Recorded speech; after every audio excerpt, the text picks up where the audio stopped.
Ashkatana paykuna mashikuna alipunyata charipay mashikuna ashkatana paykuna tukuy kikinkunapaq mashigu kaypi mikani. Bueno, estamos dispuestos a poner todo el calpa y toda la energía, todo el correr, toda la fuerza. Y recordemos que si estamos haciendo ejercicio, con los números podemos decir, vamos a contar, ¿no? Entonces comenzamos: chuk, ishkay, kimsa, chusku, pishka, sukta, kanchis, pusat, iskun, chunga. ¿Sí? Si vamos a hacer series de 10, ya sea de flexiones, ya sea de abdominales, de pecho.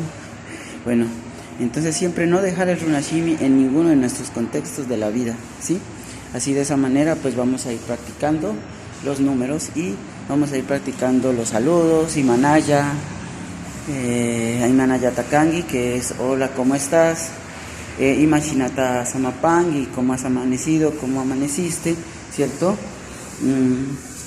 Entonces Alimikani, Alipachamikani, amanecí bien, estoy bien, ¿cierto? Alimi Samapani, amanecí bien, ¿sí?